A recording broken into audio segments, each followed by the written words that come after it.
John Lund as Johnny Dollar. Ray Kemper, Johnny. Oh, hello, Mr. Kemper. Are you available? Oh, very much so. We insured a Mrs. William Post, New York City. She was killed last night. Yeah, how? Murdered. A private detective named Paul Sachs and a lawyer named George Simon found her in her apartment. She'd been stabbed to death. Any suspects? Yeah, her husband, William Post. Lieutenant Roseman of the 5th Precinct is handling the case. Contact him. He expects you. Okay, I can leave in an hour.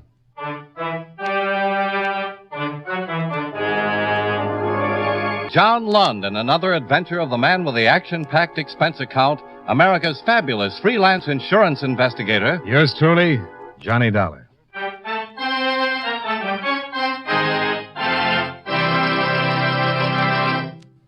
Expense account submitted by Special Investigator Johnny Dollar to Home Office, Columbia All Risk Insurance Company, Hartford, Connecticut. The following is an accounting of expenditures during my investigation of the William Post matter. Expense account item 1, $18.90, train fare and incidentals between Hartford and New York City. I arrived in the afternoon, registered at the hotel, and rented a car, which I drove to the 5th Precinct Police Station, where I met Lieutenant Roseman, an old friend. I haven't seen you in a long time, Johnny. How's it going? Oh, can't complain. You're a lieutenant now. Yeah, getting up in the world. Well, how about filling me in on this Post killing? Sure. The woman's name is Teresa Post. Married to William Post, banker. She was found last night in her apartment, stabbed 4 times. Gag shoved in the mouth, apartment robbed. A private detective named Sachs found her, huh? Uh-huh. And Mrs. Post's lawyer. George Simon. Right. They both arrived at the apartment about the same time. Both had appointments with the victim. They got worried when she didn't show up. Found the janitor, and he opened the apartment for them. They discovered her lying on the floor in the bedroom. What was missing? According to her husband, all her jewels, about $15,000 worth. Also a cloth coat. My boss said you were considering the husband. Yeah. 3 days ago, they had an argument and separated. The wife was filing for a divorce. She'd suspected Post playing around for some time, so she hired Sachs, a private detective. Sachs got the evidence, and she confronted her husband with it. He moved out and into a hotel. Sachs and the lawyer were supposed to meet her at 8 o'clock so that Sachs could turn over the evidence on her husband to the lawyer. Well, what makes you think it's the husband? Well, robbery looks phony. The jewels okay, but the coat, the cloth coat, the only item of clothing that was stolen. Yeah? There was a full-length mink and a stole left in the closet. Oh, The husband got an alibi? Sure. The woman he was seeing. The one who busted up the marriage. Oh, who is she? Well, the name of Hughes. Jane Hughes. Lives at 109 West 61st Street. And she claims Post was with her at the time of the murder? The victim had been dead about 3 hours, killed around 5 in the afternoon. Hughes' woman swears Post was with her all afternoon from about 1 till late that evening. How'd the killer get into the apartment? That's another thing that makes me suspect the husband. No evidence that shows the killer broke in. No way he could get in a window. The apartment's on the 8th floor, and a fire escape's at the end of the hall. Well, I'd like to talk to the people involved. Oh, sure, Johnny. What do you want to start with? The men who found the body. Sachs and Simon. I'll take Sachs first.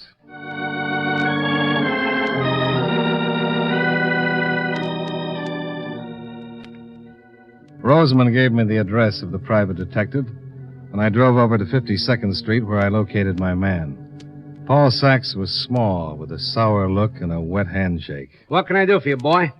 I'm investigating the Post murder. Uh-huh. So, well. Insurance man, huh? That's right. She insured for much? I forgot to ask. Yeah, probably is. Old man's loaded, boy. When did Mrs. Post retain you? About a month ago. Well, the 5th, to be exact. Wasn't too hard. The old man was pretty open about it. He was careful, all right, stayed to the more discreet places, but he was... Well, you know how those fellas are. Last one to think someone's checking up, so they aren't as careful as they should be. Want a drink? No, thanks. I was lucky. Lucky? Yeah. Paid me up in full before the old man cut her up. Sure you don't want a little belt? No, it's a little early. Don't blame the old boy much, though. How's that? I mean, that little bit of fluff he was chasing around with. Mighty nice. Oh, yes, sir. Mighty nice. Yeah, I got a couple of pictures here. Cops have got duplicates. I keep these for the family album. Uh-huh. You think Post killed his wife? Oh, yeah, sure. He certainly had the motive. Threw him out and was going to take him for everything.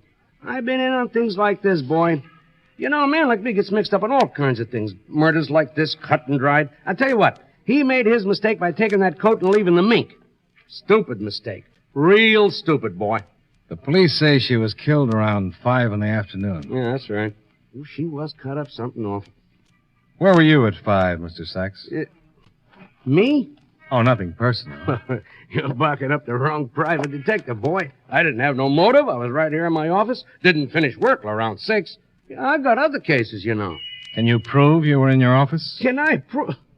Well, boy, if I gotta prove it, I'll prove it. But there ain't no motive, boy. Why would I want to kill her, huh? You ain't thinking, boy. When you've been investigating as long as I have, you won't run around asking ridiculous questions like that. Yeah, I should be ashamed of myself. Well, Mr. Sachs, it's been a real pleasure. You gotta go, boy? Yeah, I'm afraid so, but it's been charming. Good. You need any help? Just give me a call. Oh, I'll do that, boy.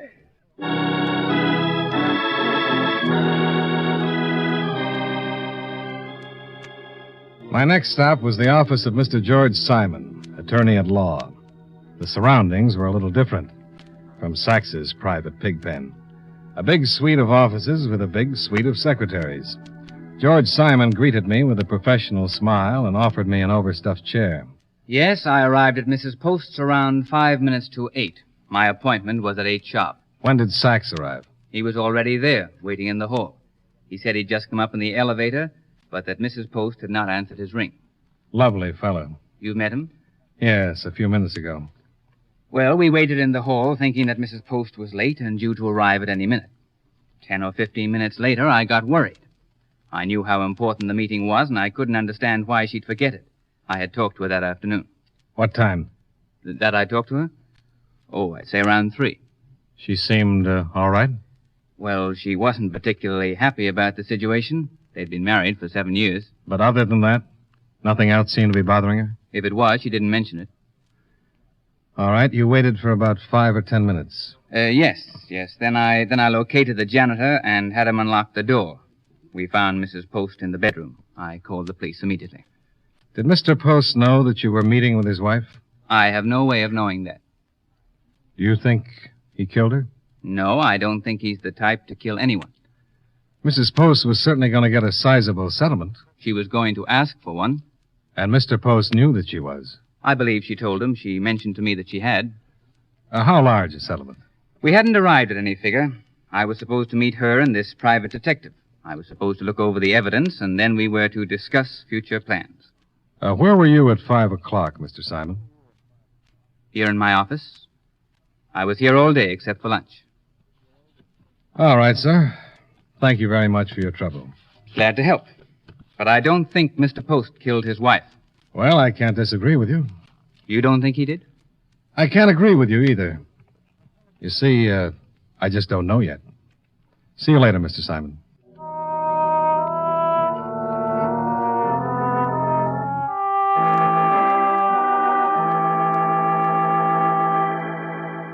The next person on my list was Miss Jane Hughes, the reason for the marital rift between William Post and his wife. She lived on the 7th floor of an attractive apartment house on West 61st Street. And when she opened the door for me, I could understand how any man might stray a little if Jane Hughes smiled at him once too many times. Hello. Can I come in? You might if I knew who you were, what you wanted. The name is Johnny Dollar. What do you want, Johnny? Just a little talk. Any special subject? William Post. Goodbye, Johnny. And Mrs. William Post. Didn't you hear me, Johnny? I'm an insurance investigator. Oh. Lieutenant Roseman thought I should talk to you. I thought you were a reporter. Well, now can I come in? Just put one foot in front of the other. Well, thanks. I'll try it. I didn't mean to be rude, but you understand about reporters. Oh, you weren't rude. Have a seat. Thanks. Why are you investigating me, John? Oh, routine. That's all, routine. I'm just going to tell you the same thing I told the police. All right. Bill, Mr. Post, was with me most of the afternoon. How long have you known Mr. Post? About 6 months. We're just good friends. Yeah, I know. It's not like that at all, Mr. Dollar. We're just good friends. Okay. Oh, that's a shame. I'm afraid you'll have to leave. Mr. Post? Would you mind going out the back way? Well, I've got to talk to him sooner or later. Make it later, huh? Well, generally, I'm a gentleman, but... But this time you'll make an exception. Might prove interesting. All right? Why don't you answer it? Sure. Mr. Post? Who are you? Johnny Dollar? What are you doing here? Bill, Yes? Mr. Dollar's an insurance man. Insurance? I'm with Columbia All Risk. Oh, don't close the door. He wants to talk to you. At my office, Mr. Dollar. Goodbye. That's the way you want it, Mr. Post? Exactly. Now get out of here. You've got no business here. Mr. Post. Get out.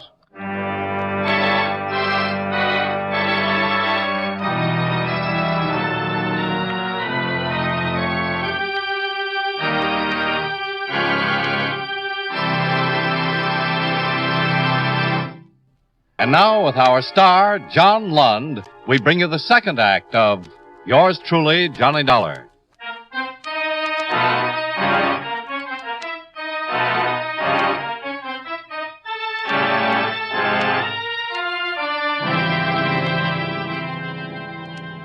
On the police list, William Post was the number one candidate for the killing of his wife. On my list, he was just a wealthy banker with a dead wife, a seductive girlfriend, and a nasty personality. I'd run into many a nasty personality in my travels, so I let the incident roll off my back and drove over to the Park Avenue apartment where Mrs. Post had been murdered. In the basement, I located the janitor, a bent little man who was working on the plumbing and singing a flat chorus of Dixie. Look away. Look away. Look away, Dixieland. Oh, way down yonder. Hey, Pop. The old time Pop. is not far. Pop. Look away. Yeah. Are you the janitor? Uh-huh. What's your name? It's Pete. You want to do me a favor, Pete? Pete Kellett. Who are you? My name is Johnny. When Johnny comes marching home again, hooray! Hooray! When Johnny comes marching Pete, home again, hooray! Pete. Hooray! Hey, Pete.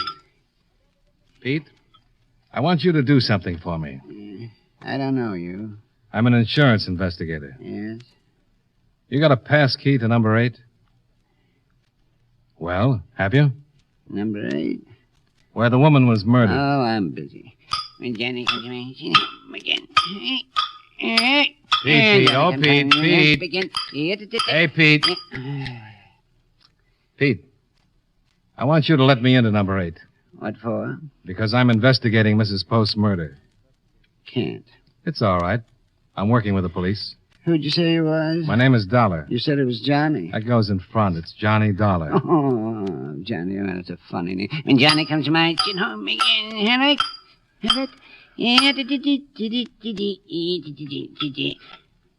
ain't nothing for you to see in number 8. I just want to look over the place. Why? I just want to take a look around. I don't want to go up there. Well, then give me the key. I can't. I got $10 that says you can. Make it 20, and I'll let you look over number 3. Folks are out of town for a couple of months. I just want to get into number 8. Okay. Oh, thanks. You opened the door last night for Mr. Sachs and Mr. Simon, didn't you? Who? How long have you worked here? Oh, I don't know. I guess I worked here. Oh, let me see now. Oh, my. I just worked here. Oh, for just a long time, I guess. That's all.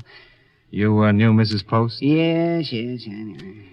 Have you ever seen Mr. Sachs or Mr. Simon before last night? Who?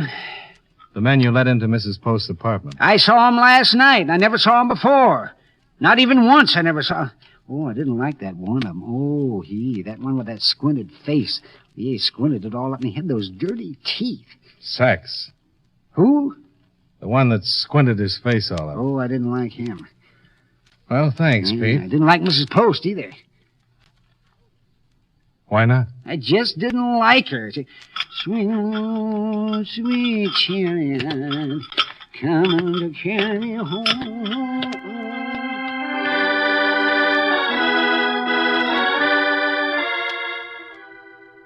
I let myself into number 8 and took a good look over the whole place. There was still blood on the bedroom floor, but everything else had been cleaned up, and there was nothing that gave me any ideas. The mink coat and stole were still in the closet. I went back downstairs to give Pete his keys, but the funny little man wasn't around. I left the keys on a bench near the furnace, went back out to my car, and drove to the hotel. I showered, shaved, wrote the first half of this report, and then started to go downstairs to have dinner.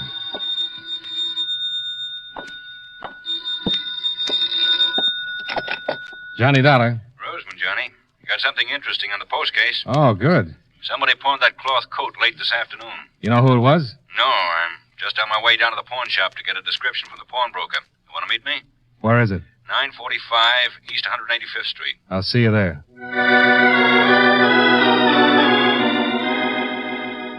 I climbed back into my car and drove uptown to the pawn shop. Lieutenant Roseman was already there, talking to the pawnbroker. And the answers he was getting were very interesting. You remember the man who pawned the coat? Oh, yes, he was a kind of small, funny-looking fella.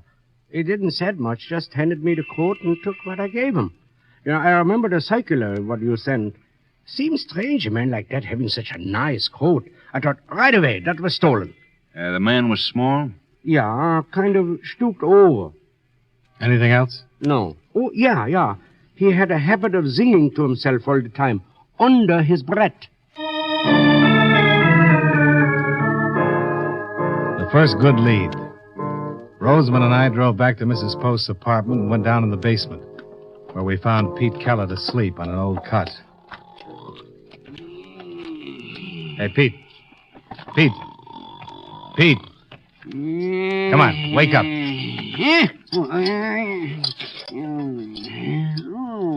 What do you want? You remember me? Should I? I was down here this afternoon. Oh, I guess I do. You remember Lieutenant Roseman? Was he with you? Come on, Pete. We're going down to the station. Now? Yeah. You pawned a coat late this afternoon. Huh? A cloth coat. The one that was stolen from number 8. You pawned it. I don't know nothing about no coat. Let's go, Pete. Right now? Right now. Okay, but I ain't had much sleep. That plumbing, it keeps a man awake all night. Just let me get my shoes. I got shoes and you got shoes. Oh, God's children got shoes.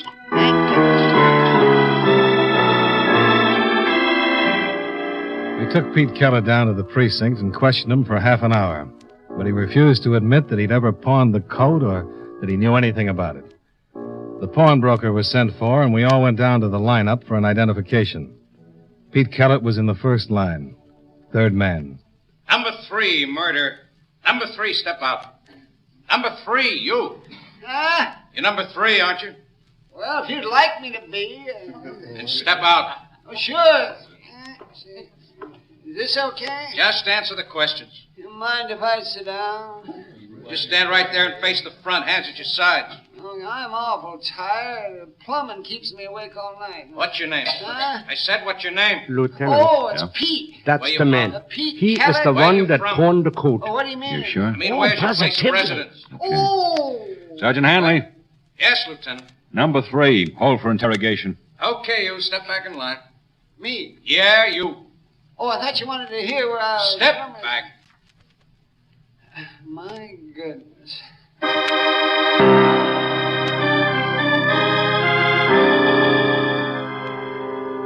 We had a positive identification. The pawnbroker had pointed out Pete Kellett as the man who'd pawned the coat.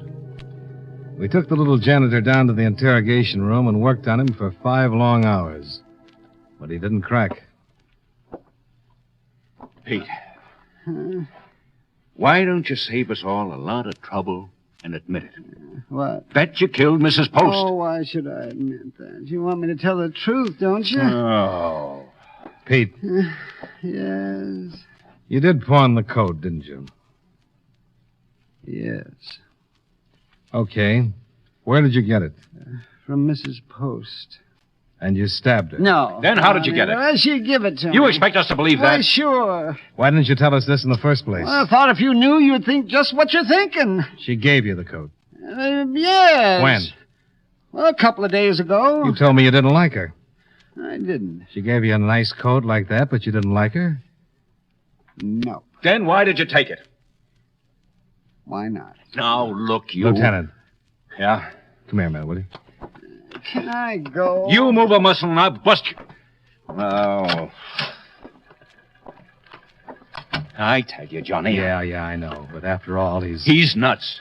There's a more polite term for it. He's nuts and he's guilty. You want to find out if he is? I know. I mean guilty. Find out and eliminate all this questioning? How? He's scared of that room. He wouldn't take me up to number 8, although he gave me the key. I think we can scare him into a confession. I'll try anything. Of course, there's a chance he's telling the truth. If he is, I'll eat your shoulder holster. Well, turn him loose. Send him back to his job. What's that going to do? You just hang around and watch.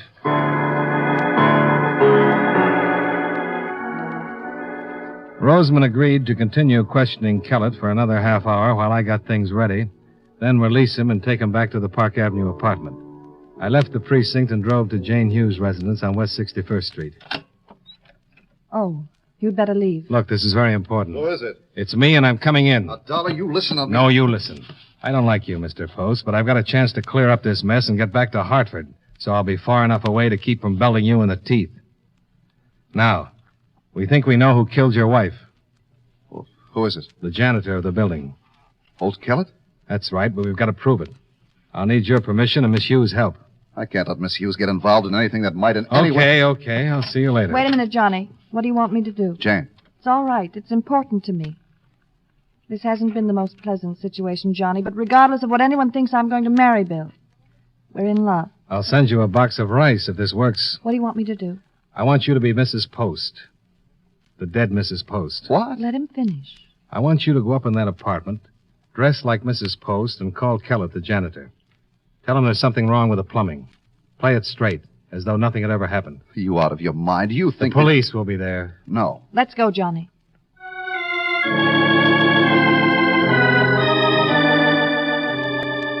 I drove Jane Hughes to the apartment where Roseman was waiting. She got dressed in one of Mrs. Post's nightgowns and a robe, then buzzed the basement.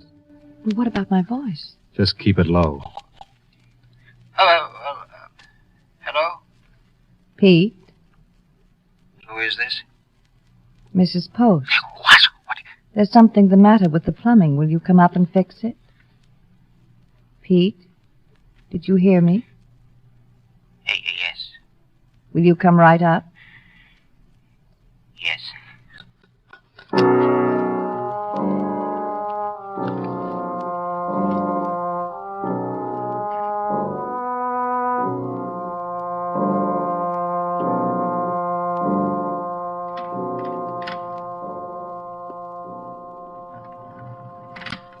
Here he comes.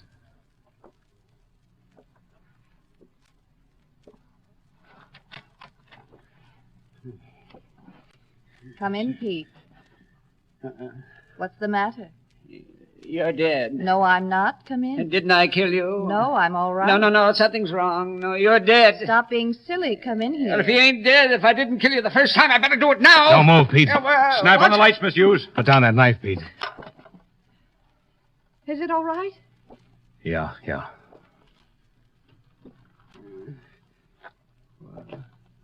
Why, you ain't Mrs. Post. No. Well, then she is dead. I did kill her. That's right, Pete. Oh, I feel better.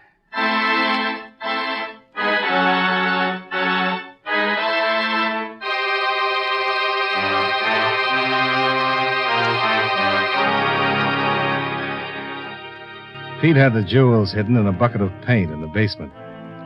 He finally explained that he was in the process of robbing Mrs. Post when she came home, surprised him, and he had to kill her.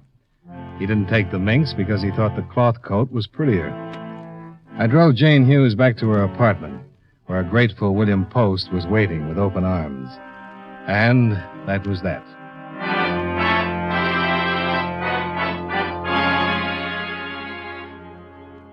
Expense account item 2, $15.85 for a late dinner for Lieutenant Roseman and me, after which I retired to my hotel bed and slept for about 10 hours. Expense account items 3 and 4, $35.75, hotel bill and car rental. Item 5, $16.55, train fare and incidentals back to Hartford. Expense account total, $87.05. Yours truly, Johnny Dollar.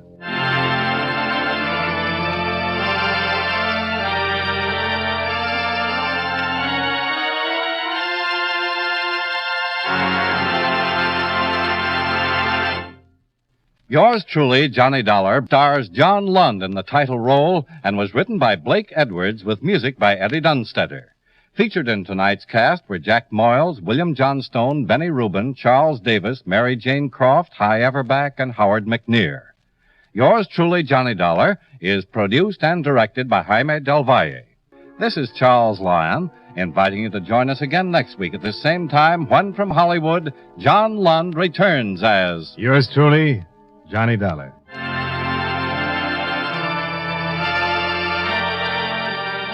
This is the CBS Radio Network.